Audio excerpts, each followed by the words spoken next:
بسم اللہ الرحمن الرحیم۔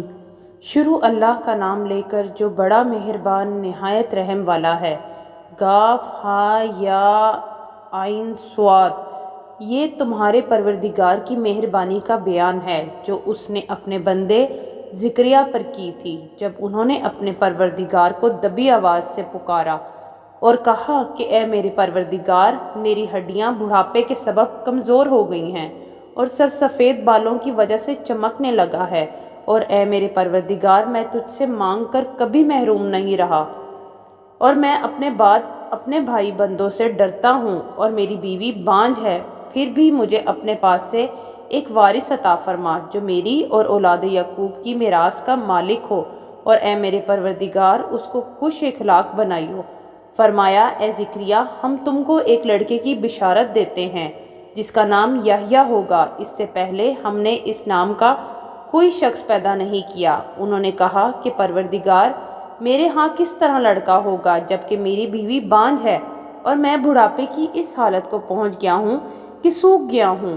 حکم ہوا کہ اس طرح ہوگا۔ تمہارے پروردگار نے فرمایا ہے کہ مجھے یہ آسان ہے، اور میں پہلے تم کو بھی تو پیدا کر چکا ہوں اور تم کچھ چیز نہ تھے۔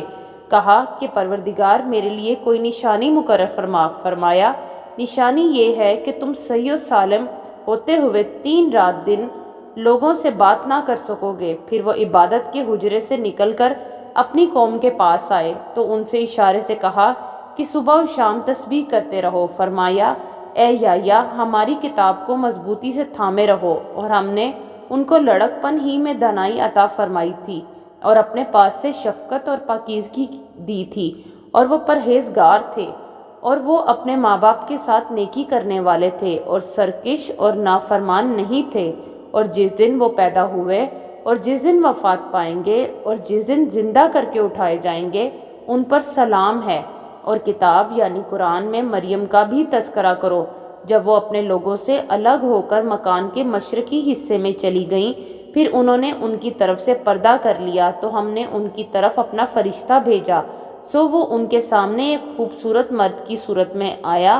مریم بولیں کہ اگر تم پرہیزگار ہو تو میں تم سے بچنے کے لیے رحمان کی پناہ لیتی ہوں۔ فرشتے نے کہا کہ میں تو تمہارے پروردگار کا بھیجا ہوا یعنی فرشتہ ہوں، اور اس لیے آیا ہوں کہ تمہیں پاکیزہ لڑکا بخشوں۔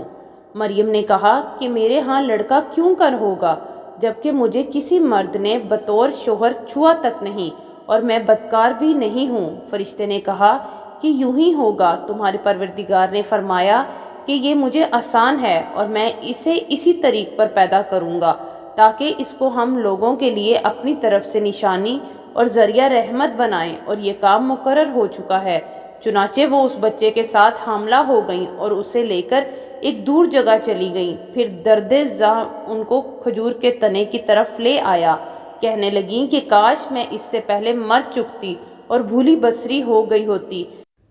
تب ان کے ٹیلے کے نیچے کی جانب سے فرشتے نے ان کو آواز دی کہ غمناک نہ ہو، تمہارے پروردگار نے تمہارے نیچے ایک چشمہ پیدا کر دیا ہے، اور کھجور کے تنے کو پکڑ کر اپنی طرف ہلاؤ، وہ تم پر تازہ عمدہ کھجوریں گرائے گا، تو کھاؤ اور پیو اور آنکھیں ٹھنڈی کرو۔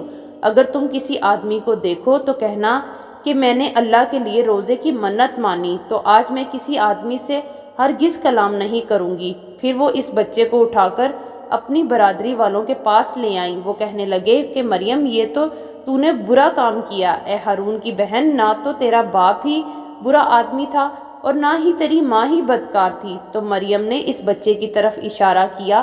وہ بولے کہ ہم اس سے کہ گود کا بچہ ہے کیسے بات کریں؟ بچے نے کہا کہ میں اللہ کا بندہ ہوں، اس نے مجھے کتاب دی ہے اور نبی بنایا ہے، اور میں جہاں ہوں اور جس حال میں ہوں اس نے مجھے صاحب برکت بنایا ہے، اور جب تک زندہ ہوں مجھ کو نماز اور زکوٰۃ کا ارشاد فرمایا ہے، اور مجھے اپنی ماں کے ساتھ نیک سلوک کرنے والا بنایا ہے اور سرکش و بدبخت نہیں بنایا۔ اور جس دن میں پیدا ہوا اور جس دن مروں گا اور جس دن زندہ کر کے اٹھایا جاؤں گا، مجھ پر سلام ہے۔ یہ مریم کے بیٹے عیسیٰ ہیں، اور یہ سچی بات ہے کہ جس میں لوگ شک کرتے ہیں۔ اللہ کو شایع نہیں کہ کسی کو بیٹا بنائے، وہ پاک ہے۔ جب کسی چیز کا ارادہ کرتا ہے تو اس کو یہی کہتا ہے کہ ہو جا، تو وہ ہو جاتی ہے، اور بے شک اللہ ہی میرا اور تمہارا پروردگار ہے، تو اسی کی عبادت کرو، یہی سیدھا رستہ ہے۔ پھر اہل کتاب کے فرقوں نے باہم اختلاف کیا، سو جو لوگ کافر ہوئے ہیں ان کو بڑے دن یعنی قیامت کے روز حاضر ہونے سے خرابی ہے۔ وہ جس دن ہمارے سامنے آئیں گے کیسے سننے والے اور کیسے دیکھنے والے ہوں گے، مگر ظالم آج کھلی گمراہی میں ہیں۔ اور ان کو حسرت و افسوس کے دن سے ڈرا دو جب بات فیصل کر دی جائے گی اور وہ غفلت میں پڑے ہوئے ہیں اور ایمان نہیں لاتے۔ ہم ہی زمین کے اور جو لوگ اس پر بستے ہیں ان کے وارث ہوں گے اور ہماری ہی طرف ان کو لوٹنا ہوگا۔ اور کتاب میں ابراہیم کا ذکر کرو، بے شک وہ نہایت سچے تھے، پیغمبر تھے۔ جب انہوں نے اپنے باپ سے کہا کہ ابا، آپ ایسی چیزوں کو کیوں پوچھتے ہیں جو نہ سنیں اور نہ دیکھیں اور نہ آپ کے کچھ کام آ سکیں؟ ابا، مجھے ایسا علم ملا ہے جو آپ کو نہیں ملا، تو میرے ساتھ ہو جائیے، میں آپ کو سیدھی راہ پر لے چلوں گا۔ ابا، شیطان کی پوجا نہ کیجیے، بے شک شیطان اللہ کا نافرمان ہے۔ ابا، مجھے ڈر لگتا ہے کہ آپ کو اللہ کا عذاب آ پکڑے تو آپ شیطان کے ساتھی ہو جائیں۔ اس نے کہا کہ ابراہیم، کیا تو میرے معبودوں کے خلاف ہے؟ اگر تو باز نہ آئے تو میں تجھے سنگسار کر دوں گا اور تو ہمیشہ کے لیے مجھ سے دور ہو جا۔ ابراہیم نے السلام علیکم کہا اور کہا کہ میں آپ کے لیے اپنے پروردگار سے بخشش مانگوں گا، بے شک وہ مجھ پر نہایت مہربان ہے، اور میں آپ لوگوں سے اور جن کو آپ اللہ کے سوا پکارا کرتے ہیں ان سے کنارہ کرتا ہوں اور اپنے پروردگار ہی کو پکاروں گا۔ امید ہے کہ میں اپنے پروردگار کو پکار کر محروم نہیں رہوں گا۔ اور جب ابراہیم ان لوگوں سے اور جن کی وہ اللہ کے سوا پرستش کرتے تھے الگ ہو گئے تو ہم نے ان کو اسحاق اور اسحاق کو یعقوب بخشے اور ہر ایک کو پیغمبر بنایا، اور ہم نے ان کو اپنی رحمت سے بہت سی چیزیں عنایت کی اور ان کا ذکر جمیل بلند کیا۔ اور کتاب میں موسیٰ کا بھی ذکر کرو، بے شک وہ ہمارے برگزیدہ تھے اور رسول تھے، نبی تھے، اور ہم نے ان کو طور کی داہنی طرف سے پکارا اور باتیں کرنے کے لیے نزدیک بلایا، اور اپنی مہربانی سے ان کو ان کا بھائی ہارون پیغمبر بنا کر عطا کیا۔ اور کتاب میں اسماعیل کا بھی ذکر کرو، وہ وعدے کے سچے اور رسول تھے، نبی تھے، اور وہ اپنے گھر والوں کو نماز اور زکوٰۃ کا حکم کرتے تھے اور اپنے پروردگار کے ہاں پسندیدہ تھے۔ اور کتاب میں ادریس کا بھی ذکر کرو، وہ بھی نہایت سچے تھے، نبی تھے، اور ہم نے ان کو اونچی جگہ اٹھا لیا تھا۔ یہ وہ لوگ ہیں جن پر اللہ نے اپنے پیغمبروں میں سے فضل کیا، یعنی اولاد آدم میں سے، اور ان لوگوں میں سے جن کو ہم نے نوح کے ساتھ کشتی میں سوار کیا، اور ابراہیم اور یعقوب کی اولاد میں سے، اور ان لوگوں میں سے جن کو ہم نے ہدایت دی اور جنہیں برگزیدہ کیا۔ جب ان کے سامنے ہماری آیتیں پڑھی جاتی تھی تو سجدے میں گر کر رو پڑتے تھے۔ پھر ان کے بعد چند ناخلف ان کے جانشین ہوئے جنہوں نے نماز کو ضائع کر دیا اور خواہشات نفسانی کے پیچھے لگ گئے، سو عنقریب ان کو گمراہی کی سزا ملے گی۔ ہاں، جس نے توبہ کی اور ایمان لایا اور عمل نیک کیے تو ایسے لوگ بہشت میں داخل ہوں گے اور ان کا ذرا نقصان نہ کیا جائے گا، یعنی ہمیشہ کی بہشتوں میں جس کا اللہ نے اپنے بندوں سے وعدہ کیا ہے کہ جو ان کی آنکھوں سے پوشیدہ ہے، بے شک وہ اس کا وعدہ نیکوکاروں کے سامنے آنے والا ہے۔ وہ اس میں سلام کے سوا کوئی بیہودہ کلام نہ سنیں گے اور ان کو صبح شام کھانا ملے گا۔ یہی وہ جنت ہے جس کا ہم نے اپنے بندوں میں سے ایسے شخص کو مالک بنائیں گے جو پرہیزگار ہوگا۔ اور فرشتوں نے پیغمبر کو جواب دیا کہ ہم تمہارے پروردگار کے حکم کے سوا اتر نہیں سکتے۔ جو کچھ ہمارے آگے ہے اور جو پیچھے ہے اور جو اس کے درمیان ہے، سب اسی کا ہے، اور تمہارا پروردگار بھولنے والا نہیں، یعنی آسمان اور زمین کا اور جو ان دونوں کے درمیان ہے، سب کا پروردگار، تو اسی کی عبادت کرو اور اسی کی عبادت پر ثابت قدم رہو۔ بھلا تم کوئی اس کا ہم نام جانتے ہو؟ اور کافر انسان کہتا ہے کہ جب میں مر جاؤں گا تو کیا زندہ کر کے نکالا جاؤں گا؟ کیا ایسا انسان یاد نہیں کرتا کہ ہم نے اس کو پہلے بھی تو پیدا کیا تھا جبکہ وہ کچھ بھی چیز نہ تھا؟ سو تمہارے پروردگار کی قسم، ہم ان کو جمع کریں گے اور شیطانوں کو بھی، پھر ان سب کو جہنم کے گرد حاضر کریں گے اور وہ گھٹنوں پر گرے ہوئے ہوں گے۔ پھر ہر گروہ میں سے ہم ایسے لوگوں کو کھینچ نکالیں گے جو رحمان کے مقابلے میں سخت سرکشی کرتے تھے۔ پھر ہم ان لوگوں سے خوب واقف ہیں جو اس میں داخل ہونے کے زیادہ لائق ہیں، اور تم میں سے کوئی شخص نہیں مگر اس پر گزرنا ہوگا، یہ تمہارے پروردگار پر لازم ہے، مقرر ہے۔ پھر ہم پرہیزگاروں کو نجات دیں گے اور ظالموں کو اس میں گھٹنوں کے بل پڑا ہوا چھوڑ دیں گے۔ اور جب ان لوگوں کے سامنے ہماری آیتیں پڑھی جاتی ہیں تو جو کافر ہیں وہ مومنوں سے کہتے ہیں کہ دونوں فریق میں سے مکان کس کے اچھے اور مجلسیں کس کی بہتر ہیں، اور ہم نے ان سے پہلے بہت سی امتیں ہلاک کر دیں، وہ لوگ ان سے ٹھاٹ باٹ اور نمود و نمائش میں کہیں اچھے تھے۔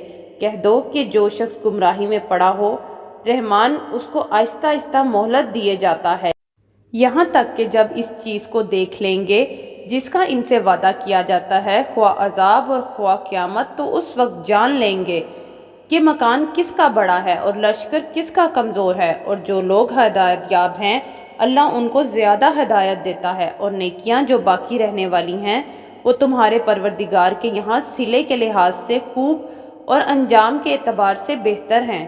بھلا تم نے اس شخص کو دیکھا جس نے ہماری آیتوں سے کفر کیا اور کہنے لگا کہ اگر میں از سر نو زندہ ہوا بھی تو یہی مال اور اولاد مجھے وہاں ملے گا؟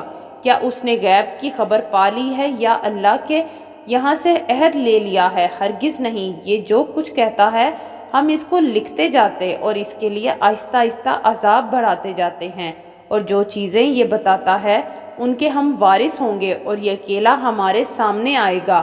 اور ان لوگوں نے اللہ کے سوا اور معبود بنا لیے ہیں تاکہ وہ ان کے لیے موجب عزت ہوں، اور ہرگز نہیں وہ معبود ان کی پرستش سے انکار کریں گے اور ان کے دشمن و مخالف ہوں گے۔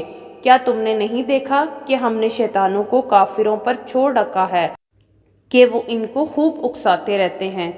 تم ان پر عذاب کے لیے جلدی نہ کرو کہ ہم تو ان کے لیے دن شمار کر رہے ہیں، جس روز ہم پرہیزگاروں کو رحمان کے سامنے بطور مہمان جمع کریں گے اور گنہگاروں کو دوزخ کی طرف پیاسے ہانک لے جائیں گے، تو لوگ کسی کی سفارش کا اختیار نہ رکھیں گے مگر جس نے رحمان سے اقرار لے لیا ہو، اور کہتے ہیں کہ رحمان بیٹا رکھتا ہے۔ اور ایسا کہنے والوں، یہ تو تم بڑی بات زبان پر لاتے ہو، قریب ہے کہ اس جھوٹ سے آسمان پھٹ پڑیں اور زمین شک ہو جائے اور پہاڑ پارا پارا ہو کر گر پڑیں کہ انہوں نے رحمان کے لیے بیٹا تجویز کیا، اور رحمان کو شایع نہیں کہ کسی کو بیٹا بنائے۔ ہر شخص جو آسمانوں اور زمین میں ہے رحمان کے روبرو بطور بندہ ہی آئے گا، اس نے ان سب کو اپنے علم سے گھیر رکھا ہے اور ایک ایک کو شمار کر رکھا ہے، اور یہ سب قیامت کے دن اس کے سامنے اکیلے اکیلے حاضر ہوں گے۔ اور جو لوگ ایمان لائے اور عمل نیک کیے، رحمان ان کی محبت مخلوقات کے دل میں پیدا کر دے گا۔ اے پیغمبر صلی اللہ علیہ وآلہ وسلم، ہم نے یہ قرآن تمہاری زبان میں آسان بنا کر نازل کیا ہے تاکہ تم اس سے پرہیزگاروں کو خوشخبری پہنچا دو اور جھگڑالو کو ڈر سنا دو، اور ہم نے ان سے پہلے بہت سے گروہوں کو ہلاک کر دیا ہے۔ بھلا تم ان میں سے کسی کو دیکھتے ہو یا کہیں ان کی بھنک سنتے ہو؟